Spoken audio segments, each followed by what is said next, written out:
was 14 years old. I don't know what I was doing when I was in school. I guess I was 14 now. The reason I say all that to you is that we're going to open this today with something we did this once about 3 years ago. And it's time to do it again. And that is almost from the day we went on the air, 1955. CJON produced at the end of each week a program called A Week in Review. And my goodness, right here, I've been lucky enough to find a week in review, a film for a week in review from September 17th, 1960. Now, in those days, there was very little sound on film, very, very little. But I've been lucky enough, in the case of serendipity, because they weren't in the same box, to find the news copy that went with this particular film for the September week in review. So what I'm going to do now is I'm going to show you the pictures, but I'm going to read it again. Okay, I'll put the voice on it now as you watch. So welcome now for the next 5 or 6 minutes to the week in review for September 16th, 1960, wherever you think.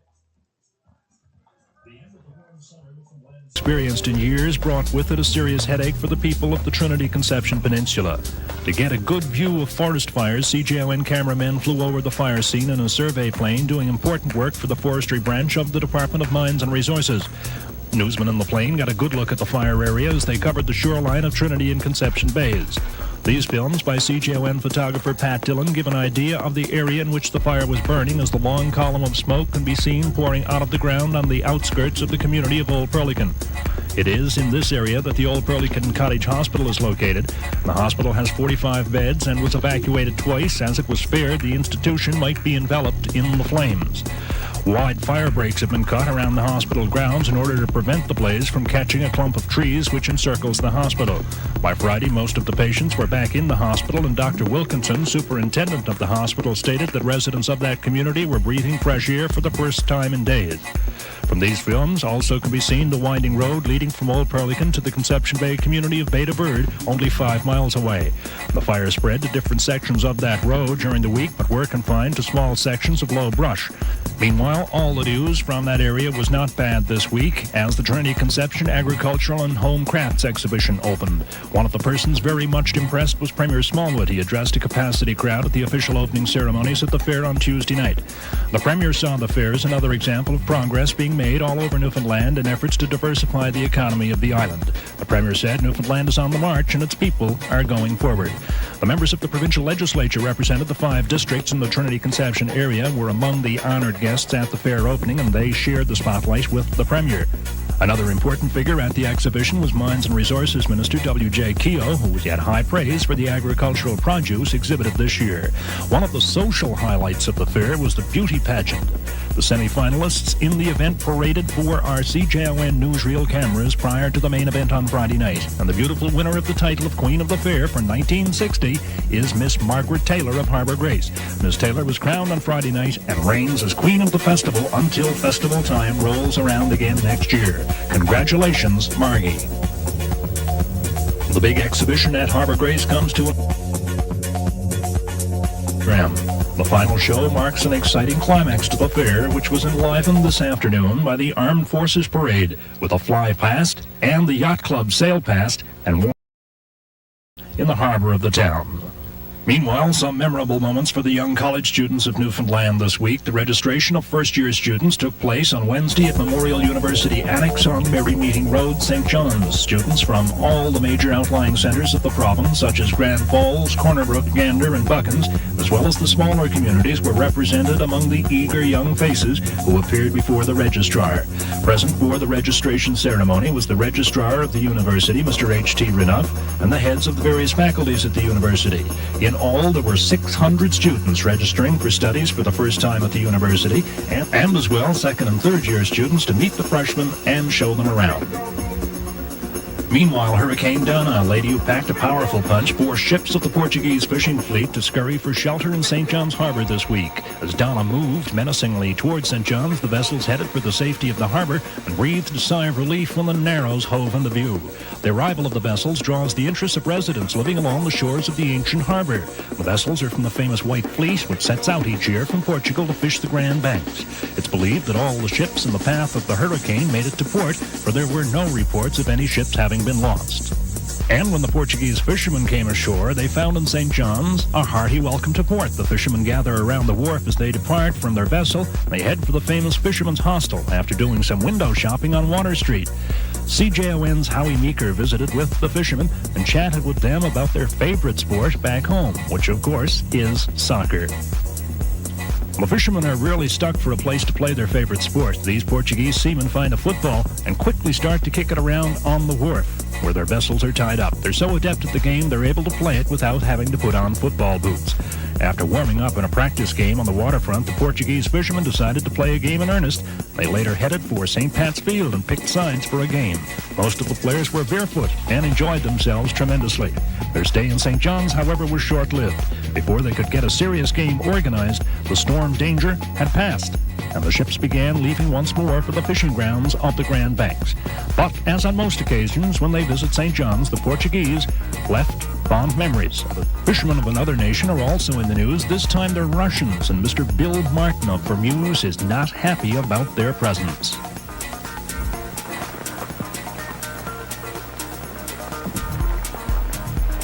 How are you, sir? What's your name? Martin, Bill Martin. You've been out fishing this morning, have you? Yes, sir. How far out are the Russian ship? About 4 miles from here. Sir Martin, what do you think of the Russians being out there? I don't think too much of it. You don't think they should be allowed to stay out there, do you? No, I think they should be, or some authority should get after them having out of the waters altogether. Why do you say this, Mr. Martin? If they're leaving any gurry on the ground, they'll ruin the fishing ground for the month of September, October, November. What do you mean by leaving the gurry on the ground? There are guts and heads of fish, bones. They're just throwing it overboard, aren't they? Yes, they are. It's just too bad for the fishermen at the shore. And that's CJON Television News Week in Review for the week ending September 17th, 1960. 1960, you notice there the CBC microphone. Well, I've mentioned to you a couple of times in the past that back in 1960, the first six, 7 years that we were on the air, that maybe even longer, we were a CBC affiliate. We were the only station on the island, and then CBNT began, and that accounts for that CBC microphone. Hope you enjoyed the week in review, and particularly like the shots of the Portuguese fleet. They are so few and far between in our archives, or anybody else's archives, I suppose, and nice to have them. The other thing is that I didn't write that. I just read it. If it sounded a little stilted. And I think that's because back in the late 50s and the early 60s, and perhaps even a tiny bit later than that, the people who plied the trade of television news were really transplanted newspaper people. But television itself had not developed its own folks, its own writers and own reporters, and would take them from newspapers. And listening to that copy, some of the sentences are extremely complex. And, well, I know now today we try and write in very simple sentences, right? In the simple present tense, or simple past, or simple future. And try and leave the pluperfects alone. Okay, enough of that. We have to pause for a second. And we'll be back in a moment. We'll continue, much, much more to come on this Sunday's edition of A Little Good News.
from 1960 up to the mid-60s, 1964 specifically. This is a very nice piece. The worst of it was the first of it. I've been looking for a place to use this. It is just, it ain't going to grab you, this first minute or so of it. The rest of it is dynamite. It's the Canadian Association of Broadcasters, and they're talking about their involvement in the Dominion Drama Festival, Be Still My Heart. And Martha, pass me those pills. But you got to trust me, folks. This picks up after that. Here we go. For the past 3 years, it has been the pleasure of the member stations of the Canadian Association of Broadcasters to be the major sponsor of the Dominion Drama Festival. A total of more than $60,000 has been made available from the private broadcasting industry to help in the encouragement of Canadian talent and dramatic presentation throughout the country.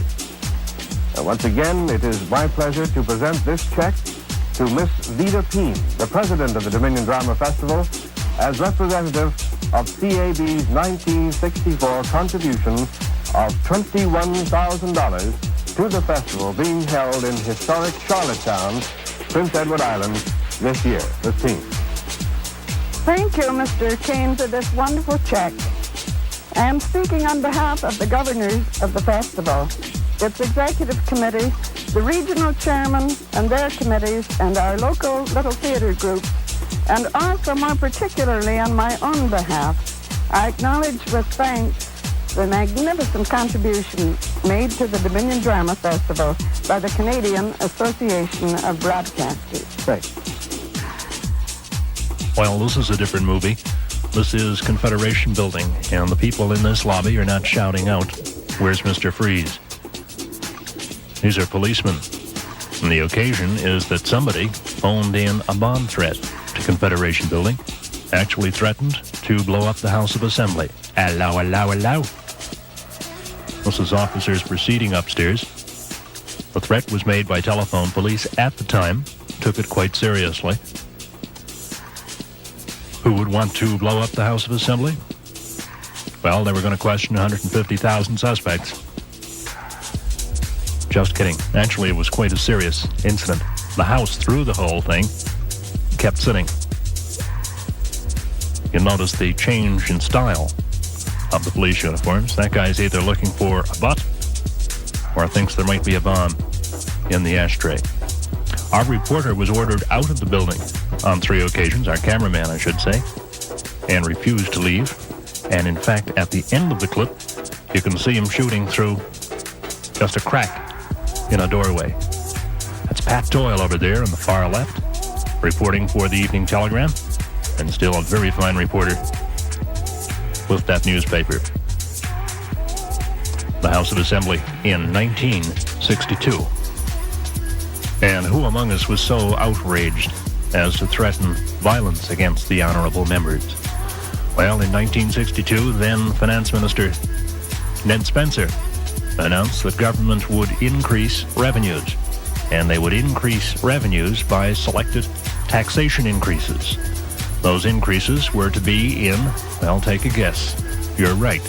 Alcohol, wine and spirits, cigarettes, cigars, and tobacco.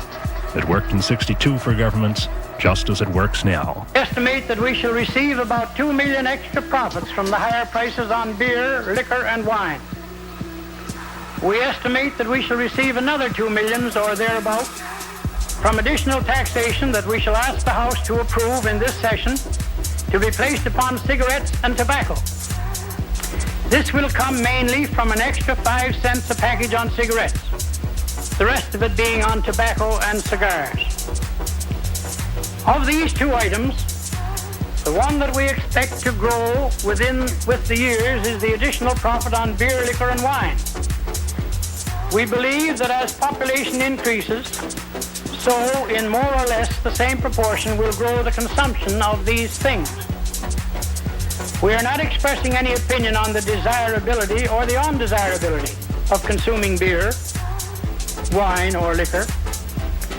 We express merely the opinion that in all probability the consumption of these things will go up or down in fairly close ratio to the rise or fall of our population. We think that there will be an annual increase of revenue to the government out of this increased rate of profit that we have decided to take on these things. It is another story with this tax, yes, it is another story with this tax that we have decided to ask the House to impose on cigarettes and tobacco. Here, the consumption, especially of cigarettes, is, we hope, very likely to go down. The tax yield from cigarettes will decline because the consumption of cigarettes will decline. We share the opinion of the medical profession of the world that cigarettes are positively injurious to health, and our hope is that this will help to reduce the number of cigarettes consumed. As this happens, the yield from the tax will, of course, decline. While some things, as we say, never change. Consumption of alcohol and spirits, in fact, did go up. Consumption of cigarettes, I'm not sure. The taxes, I am sure. They've risen and risen and risen. Some things have changed since 1962. Consider the method of reporting. F. Burnham Gill is the reporter, and we show you the waterfront because he's reporting from the LSPU Hall on a strike by the St. John's Longshoremen. Bern Gill is reading from his notes because he knows that later B-roll, or additional silent film, will be dropped over the reports. It was one of the great ones of the early 60s. Well, it's now official. The work stoppage on St. John's waterfront, which has been forecast for over a week, has actually started. 550 members of the LSPU were called off their jobs on the waterfront at 1 o'clock, and 1 hour later met at the LSPU Hall. They were brought up to date by Acting President Norman Donovan, who told them the official decision of the Employers Association to cancel all cargo shipping to St. John's until an agreement was reached with the union. The final paragraph in the employer's letter, which said the employers would be happy to meet the union at any time to discuss an agreement acceptable to the employers, touched off a wave of protest from the members. That cuts off negotiation, they said, and immediately called for a strike ballot. The voting by secret ballot started at 3 p.m. and is expected to be completed at 10 o'clock tonight. After that, Labour Board officials will be contacted, and if the vote is in favour of a strike, the work stoppage will begin tomorrow morning. This is Bern Gill reporting from in front of the LSPU Hall on Victoria Street. Bern Gill was one of the great ones of the early 60s, and his place is assured in the history of broadcasting. We show you this piece more for styles than anything else. Let you look at some of the dresses from 1962. The occasion is the presentation of trophies to a bowling league, or the winners in a bowling league, now long forgotten. Some of the faces you will remember. The league, nobody knows. As I say so often, it is lost to the ages. Most interesting. We're looking there at Bern Gill because we were talking earlier in the program about the transition from newspapers to television. That's a perfect example of Bern Gill. And a national, I don't know if you remember CBC reporter James M. Menifee or Irving R. Levine, now currently working, I think, with NBC News. A lot of those people used to wear bow ties. It's sort of a badge of the newspaper man. Walter Cronkite, by the way, even after spending like 25 years in television and only 8 years in print, as we say, said that he always considered himself a print reporter. Most interesting. We're going to pause.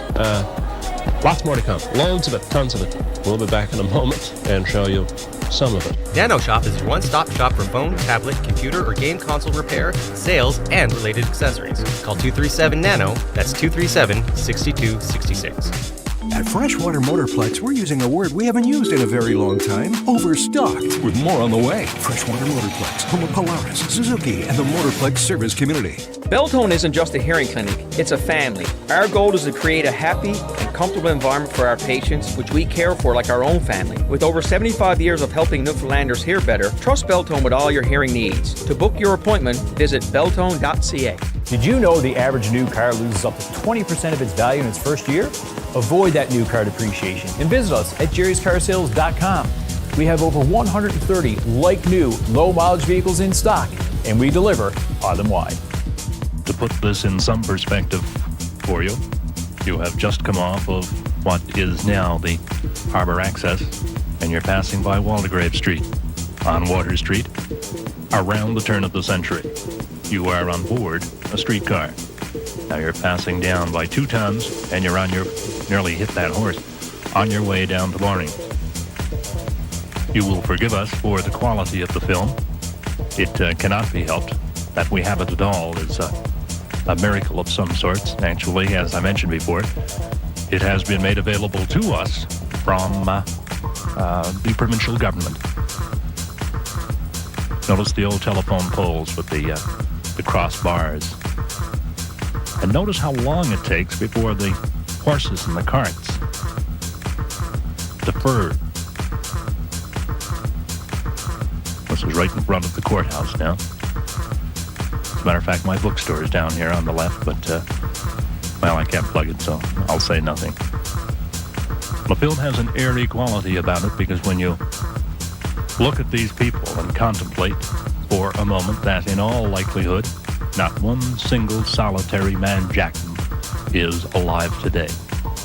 Hardly a week goes by that on A Little Good News we don't mention some form or some aspect of the seal hunt. This is when the seal hunt was really important to the economy of Newfoundland. Who knows how many of these men, these sealers, lost their lives in pursuit of the seal. You'll notice the style of clothing, oilskins.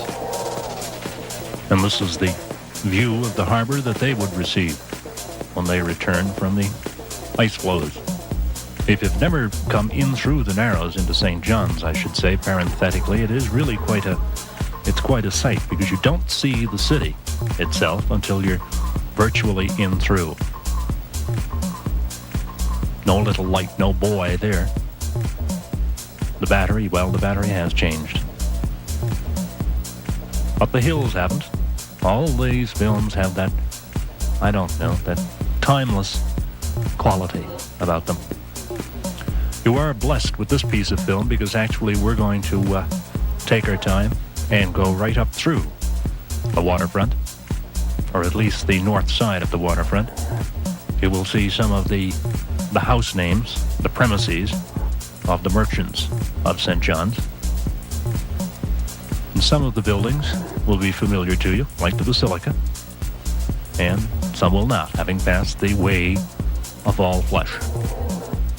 Again, our apologies for the quality of the film.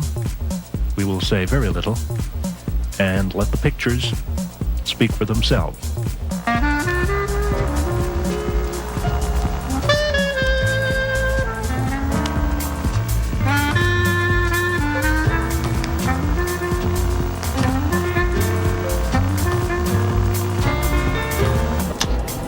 Isn't that something?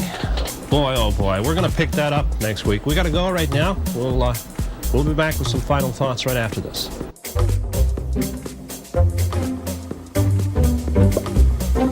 Pain takes you away from the things you love.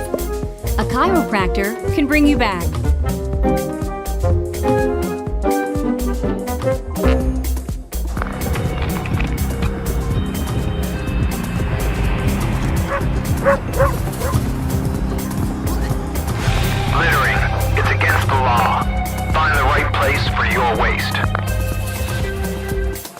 I'm Jody Cook. And I'm Amanda Muse. Join us each Sunday for the latest in news, weather, and entertainment. It's the province's only live weekend local television newscast. Join us Sundays for the NTV Sunday Evening News Hour.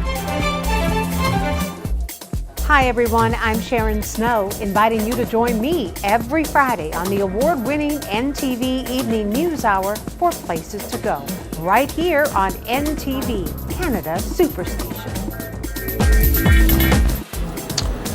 Well, I'm so disappointed having to leave that film. We're going to pick that up. There's another couple of minutes on that you haven't seen, that trip up the harbor, and we're going to pick that up next week. The vessel that was just going by was the Florizel, and that's a whole other story. Can we just have a quick there? Look, see, folks? That's the Florizel. This is where we're going to pick this up next week. We got to run. Want to drop us a line? A little good news. Care of NTV, P.O. Box 2020, St. John's, A1C5, S2. Yes, sir, that's the Florizel. Yes, it is. Okay, thank you for watching this afternoon. I'm Jim Furlong, and we'll see you next Sunday. Just a quick look. I heard their selection's great. Oh my God. Oh, sectional. Here we go.